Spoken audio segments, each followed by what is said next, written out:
Assalamualaikum warahmatullahi wabarakatuh. Kami dari kelompok 4 akan mempresentasikan tentang energi dan perubahannya.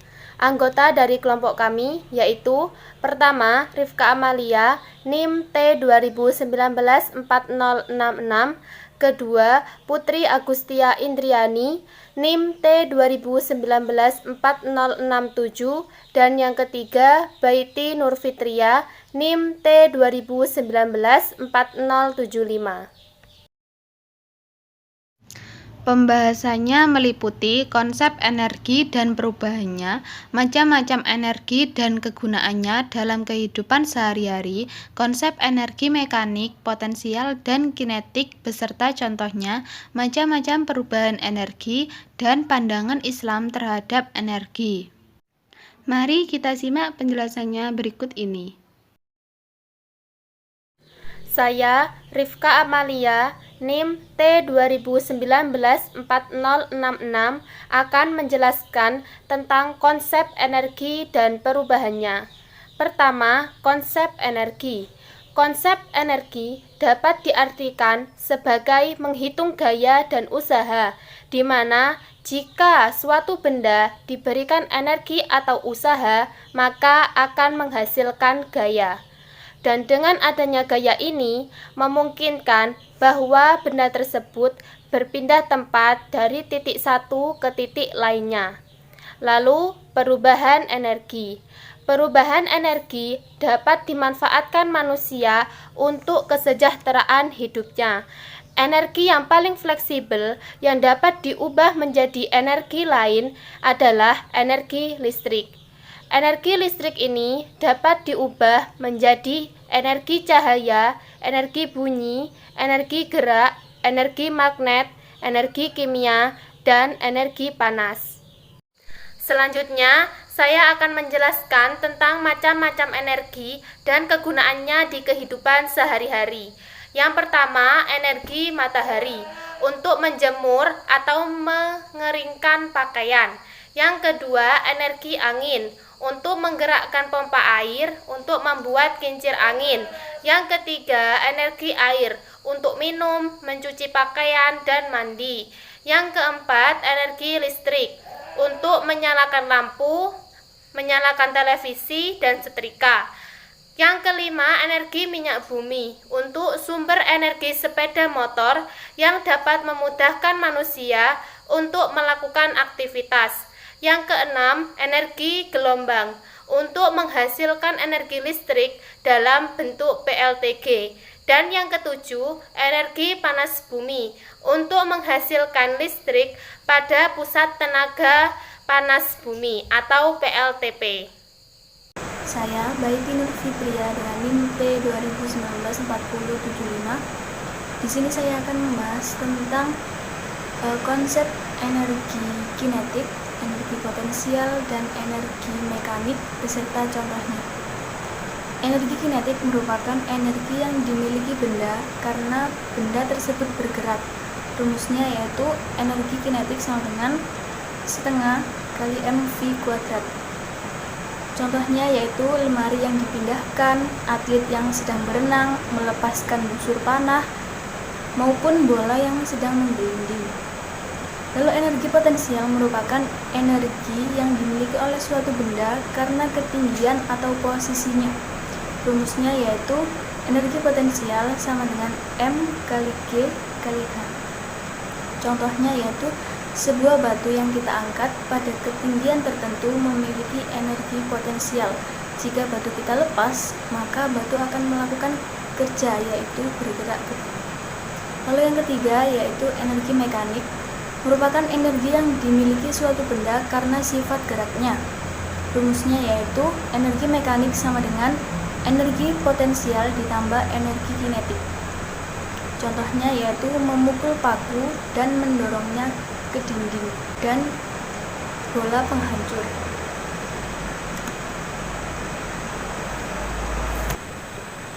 Oke, selanjutnya yaitu macam-macam perubahan energi. Yang pertama, energi gerak menjadi energi listrik, contohnya seperti dinamo sepeda, generator. Lalu energi gerak menjadi energi panas seperti menggosokkan kedua telapak tangan. Lalu yang ketiga, energi kimia menjadi energi listrik seperti memakai charger HP atau laptop. Lalu selanjutnya, energi gerak menjadi energi bunyi, contohnya seperti memainkan alat musik drum. Lalu energi kimia menjadi energi gerak seperti pesawat bisa terbang setelah diisi bahan bakar. Lalu energi kimia menjadi energi panas seperti minyak tanah yang digunakan untuk menyalakan kompor sehingga menghasilkan panas.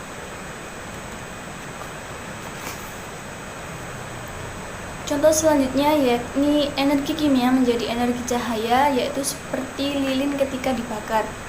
Energi listrik menjadi energi bunyi seperti speaker, radio, televisi. Lalu energi listrik menjadi energi panas seperti magic jar, setrika, kompor listrik. Lalu selanjutnya yaitu energi listrik menjadi energi gerak seperti kipas angin, blender, mixer.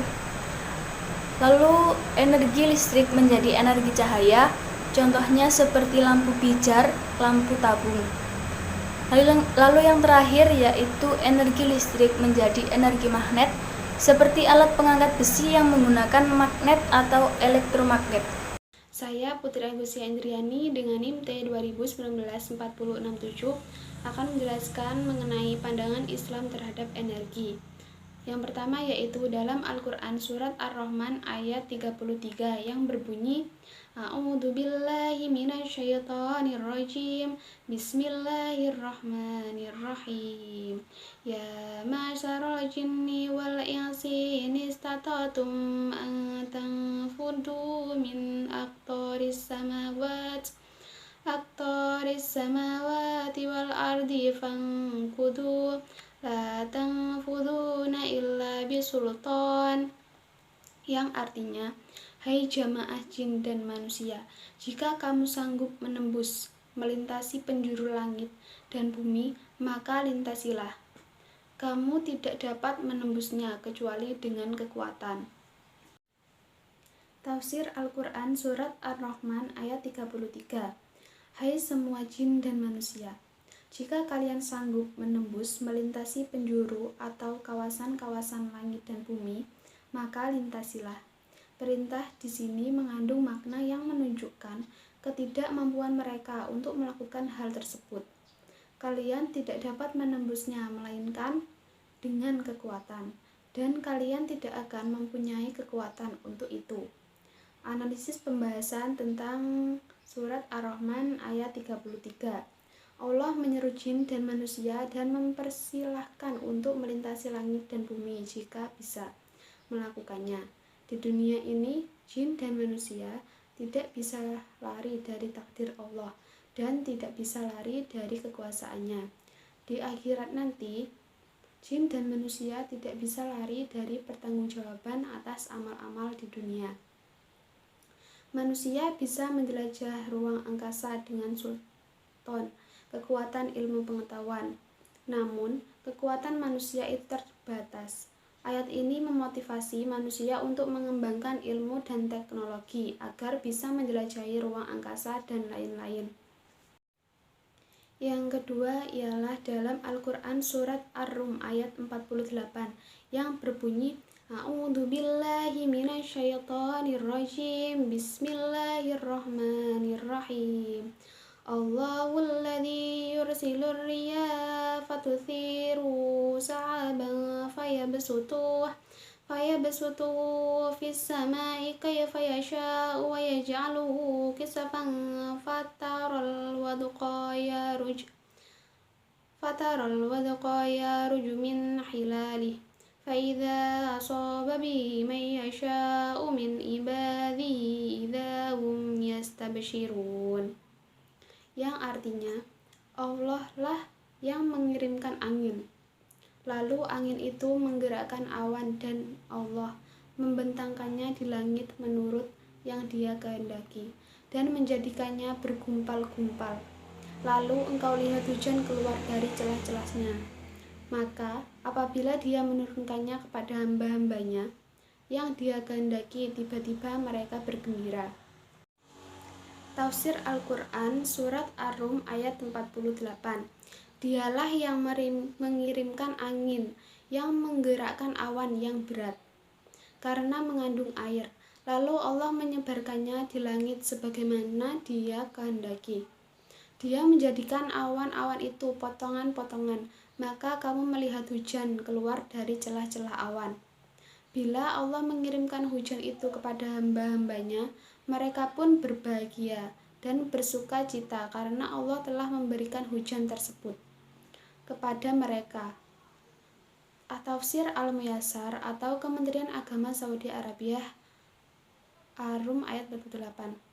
Allah yang Maha Suci, yang mengendalikan angin dan menggerakkannya.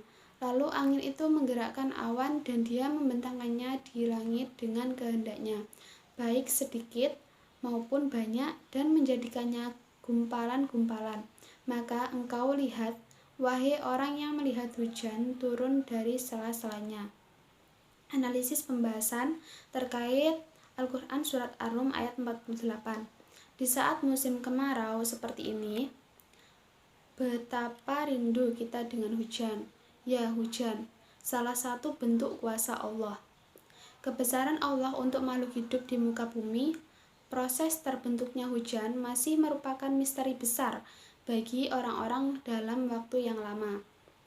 Baru setelah radar cuaca ditentukan, bisa didapatkan tahap-tahap pembentukan hujan. Pembentukan hujan itu berlangsung dalam 3 tahap. Yang pertama, tahap baku.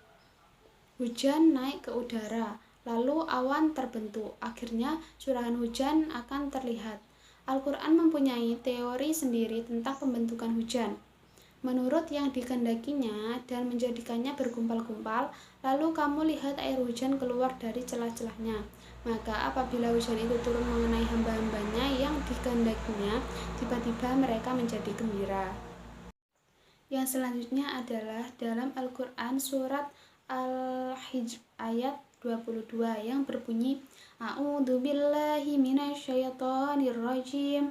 Bismillahirrahmanirrahim. Wa arsalna riyaha lawaqiya fa'anzalna minas samaa'i ma'an fa'asqaynakumuh ma antum lahu bikhazidin, yang artinya, dan kami telah meniupkan angin untuk mengawinkan tumbuh-tumbuhan, dan kami turunkan hujan dari langit, lalu kami minum kamu dengan air itu, dan sekali-kali bukanlah kamu yang menyimpannya. Tafsir Al-Quran terkait Surat Al-Hijr ayat 22. Dan kami telah mengembuskan angin dan menundukkannya untuk membentuk awan dan membawa air hujan, menyemaikan pepohonan, lalu dedaunannya dan kelopak buahnya mekar, juga membawa hujan, hal-hal yang baik ya dan yang berguna. Kemudian kami menurunkan dari awan itu air yang kami sediakan bagi minuman kalian, tanah dan binatang-binatang ternak kalian. Dan kalian tidaklah dapat menyimpannya dalam gudang-gudang penyimpanan kalian. Kamilah yang menyimpannya sebagai rahmat bagi kalian dan kebajikan bagi kalian. Analisis pembahasan terkait surat tersebut. Ayat tersebut menunjukkan bahwa peran angin sangat penting dalam proses kehidupan makhluk hidup. Salah satunya tumbuh-tumbuhan. Apabila tidak ada angin, maka proses perkembangan tumbuh-tumbuhan yang melalui angin akan hilang dan punah. Fase pertama dalam proses pembentukan hujan adalah angin.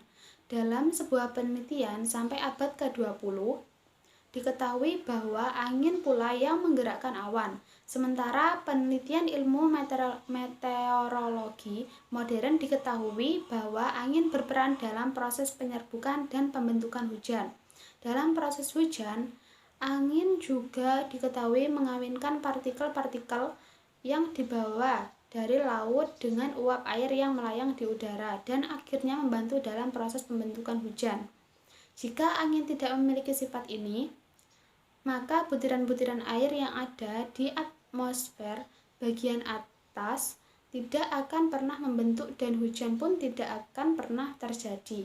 Inilah salah satu penjelasan peran angin dalam proses perkawinan tumbuhan yang selaras dengan ilmu pengetahuan. Sekian penjelasan dari kelompok kami. Bila ada kesalahan kata, tolong dimaafkan. Semoga bermanfaat. Wassalamualaikum warahmatullahi wabarakatuh.